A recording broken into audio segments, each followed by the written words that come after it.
तो नमस्कार। और बढ़िया हो? ठीक हो भैया? पढ़ाई ठीक चल रही है? तो कल हम बता रहे थे आर्यनीय संकल्पना, है ना। और दूसरी संकल्पना है आज हमारी, जो दोबारा ले रहे हैं ना आज, ब्रांस्टेड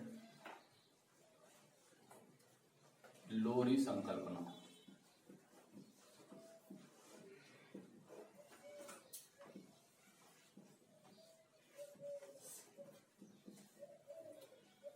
यानी ब्रांस्टेड लोरी के अनुसार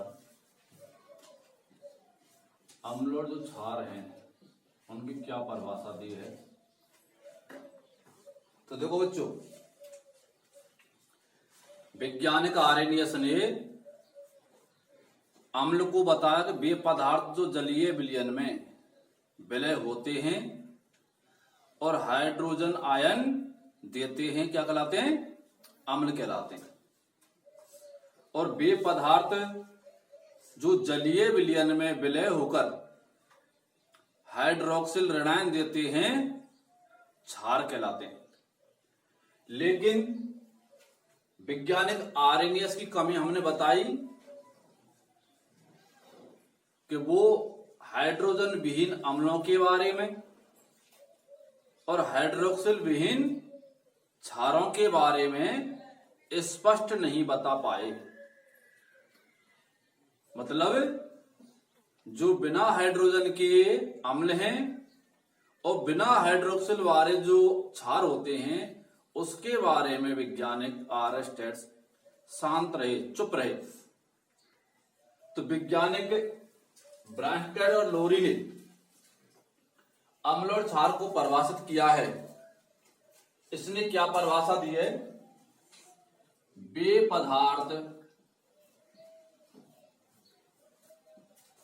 पदार्थ जो प्रोटॉन दाता होते हैं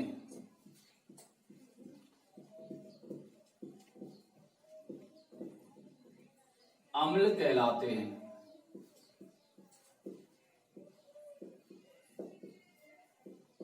क्या कहा? वे पदार्थ जो प्रोटॉन दाता होते हैं अम्ल कहलाते हैं। यानी प्रोटॉन देने वाले पदार्थ क्या कहलाते हैं? अम्ल कहलाते हैं। और वे पदार्थ जो प्रोटॉन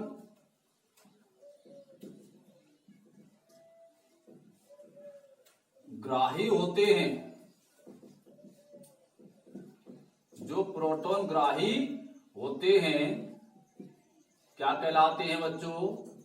क्षार कहलाते हैं।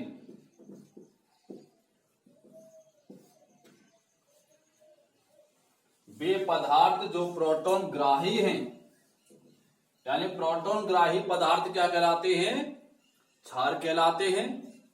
और प्रोटॉन दाता क्या कहलाते हैं? अम्ल कहलाते हैं। ठीक है। इन्होंने प्रोटॉन के आधार पर, प्रोटॉन के आदान प्रदान के आधार पर, त्यागने और ग्रहण करने के आधार पर अम्ल और क्षार को क्या किया है? परिभाषित किया है। ठीक है बच्चों। इसने वैज्ञानिक ब्रांस्टेड और लोरी ने एक संकल्पना दी है जिसको अवधारणा दी है जिसको कहते हैं समयुग्मी अम्ल एवं समयुग्मी क्षार अवधारणा। समयुग्मी अम्ल एवं समयुग्मी क्षार अवधारणा। इस समयुग्मी अम्ल और समयुग्मी क्षार को हम बच्चों समयुग्मी अम्ल क्षार युग्म अवधारणा भी कह सकते हैं।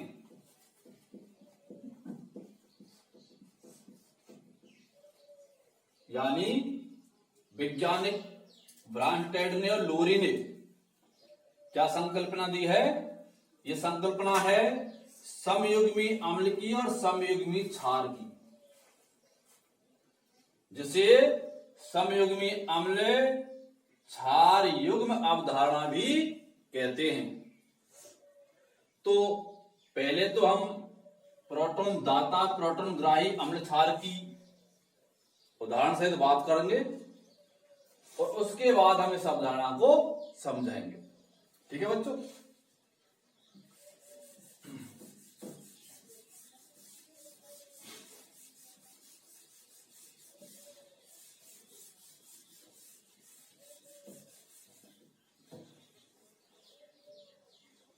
एक उदाहरण है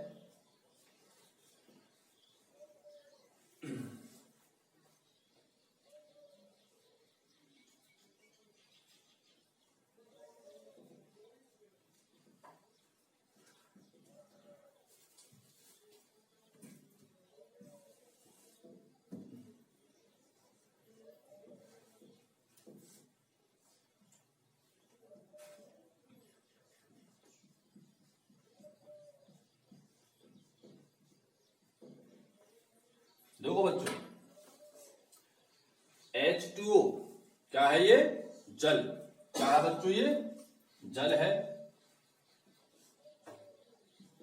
और NH3 क्या है? अमोनिया। ठीक है बच्चों? यानी जल की अमोनिया से क्रिया हो रही है, अमोनियम बन रहा है और हाइड्रोक्सिल बन रहा है। तो आप यहां देखो, ये जो H2 जल है ये बच्चों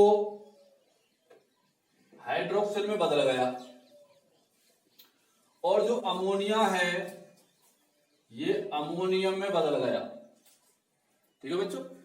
यहां आप देखो, यहां हमारे पास हाइड्रोजन के 2 तत्व हैं और यहां हाइड्रोजन कितना रह गया? 1। इसका मतलब है इसने एक हाइड्रोजन तत्व का क्या किया है? त्याग किया है। ठीक है? अब आप ये कहेंगे कि जो संकल्पना है उसमें प्रोटॉन दाता और प्रोटॉन ग्राही के बारे में बात चल रही है और यहां पर हाइड्रोजन त्याग रहा है, तो हाइड्रोजन और प्रोटॉन में क्या संबंध है? देखो बच्चों, हम प्रोटॉन की बात करें तो आपको मालूम होना चाहिए परमाणु के अंदर